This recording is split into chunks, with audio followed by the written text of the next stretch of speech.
नमस्कार मंडळी, highway लव्हर्सच्या train जर्नीमध्ये तुम्हा सर्वांचं स्वागत आहे. भारतातील 4 धाम तुम्हा सर्वांनाच माहिती आहेत. त्यापैकी एक ओडिसा मधल्या पुरी या ठिकाणी आहे.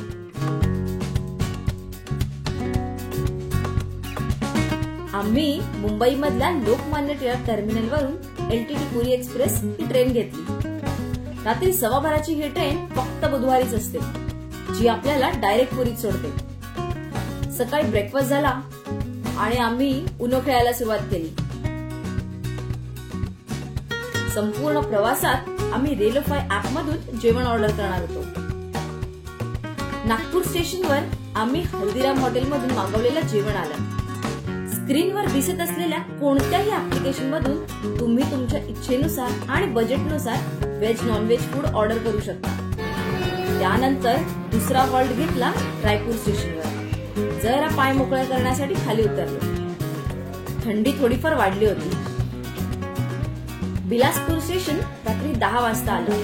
इथे पण आम्ही हल्दीराम मधून जेवण ऑर्डर केलं होतं. तुम्ही कॅश किंवा ऑनलाईन पेमेंट करू शकता.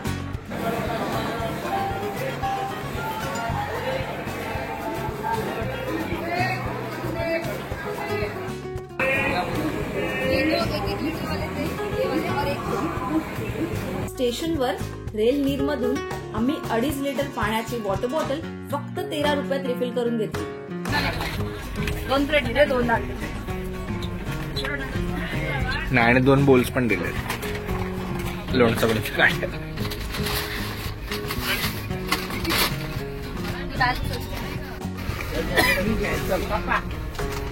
ऍक्च्युअली 2 जणांना प्लेट मध्ये 2 जण राहतात.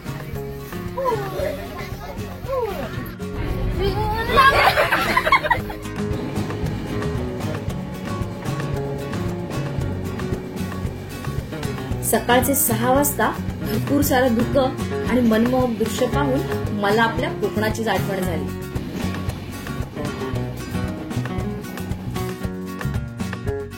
आमची ट्रेन 1.5 तास लेट झाली. त्यामुळे 10 वाजता आम्ही पुरीत पोहोचलो. थर्ड एसीचा कोच अगदी सुरुवातीला असल्यामुळे संपूर्ण प्लॅटफॉर्म आम्ही चालत बाहेर यायला थोडा वेळ लागला. बाहेर खूप रिक्षा तुम्हाला दिसतील. प्रत्येक रिक्षावाला आम्हाला वेगवेगळे पैसे सांगत होता. तुम्हाला इकडे थोडं बार्गेनिंग स्किल्स दाखवावे लागतील. 150 रुपयाची रिक्षा ठरवून आम्ही गुंडीच्या माता भक्तनिवासकडे जाण्यासाठी निघालो. या भक्तनिवासाची बुकिंग आम्ही आधीच ऑनलाईन करून ठेवली होती. याची लिंक मी तुम्हाला डिस्क्रिप्शन मध्ये शेअर करते. आम्ही 6 जणांसाठी 2 एसी रूम बुक केल्या होत्या. रूम अगदी प्रशस्त आहेत. इथे गरम पाणी, कबड या सर्वाची सोय आहे. आम्ही फ्रेश होऊन मंदिरात जाण्यासाठी निघालो. गुंडीच्या माता भक्तनिवासाच्या इथून प्रत्येक रिक्षा 100 रुपये चार्ज करते.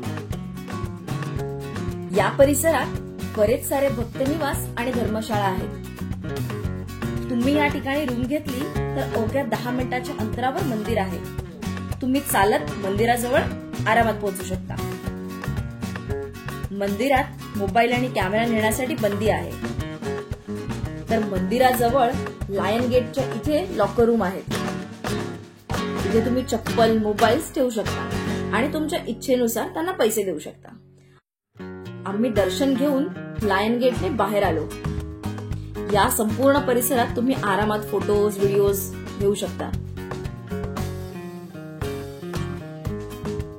त्यानंतर आम्ही कोणार्क मंदिर, चंद्रभागा बीच आणि इतर काही मंदिरं पाहण्यासाठी निघालो. इथले जे काही स्पॉट्स तुम्हाला व्हिजिट करायचे त्याप्रमाणे प्रत्येक गाडीचे वेगवेगळे चार्जेस तुम्हाला पे करावे लागतील. इथले रस्ते खूपच सुंदर आहेत. फक्त एकच सजेशन आहे की गाडीचा स्पीड थोडा कमी ठेवा. इथे बरेच प्राणी नकळतपणे रस्ता क्रॉस करतात. त्यामुळे गाडी थोडी जपून चालवा.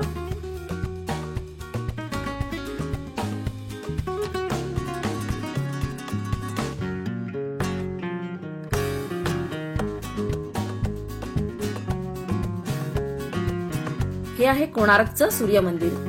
इथून आतमध्ये प्रवेश केल्यानंतर प्रत्येकी 40 रुपये एंट्री आहे.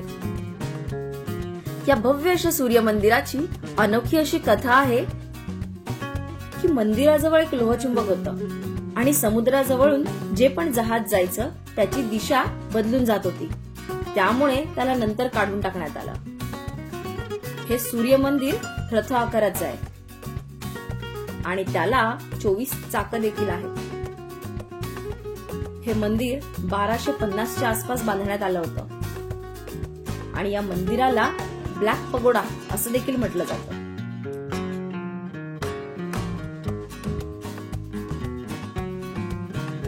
परत आम्ही मंदिराजवळ आलो. पुन्हा एकदा जगन्नाथांचं दर्शन घेतलं. आज आम्ही दिवसभरात 2दा दर्शन घेतलं, ते पण अगदी 10 ते 15 मिनिटात.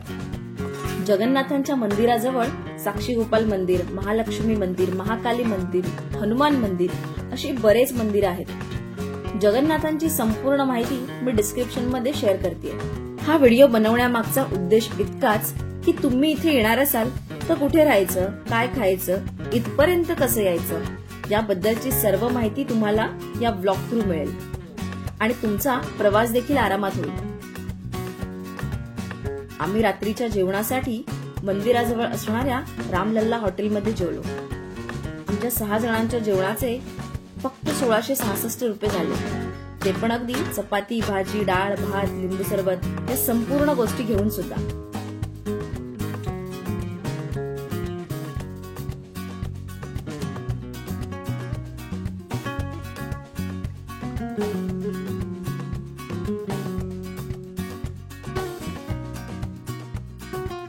सकाळी आम्ही भक्तनिवास मध्ये नाश्ता केला. इथे पोह्यासोबत छोले आणि स्वीट सुद्धा होतं. पोट भरून नाश्ता केला आणि आम्ही पुढच्या प्रवासासाठी निघालो.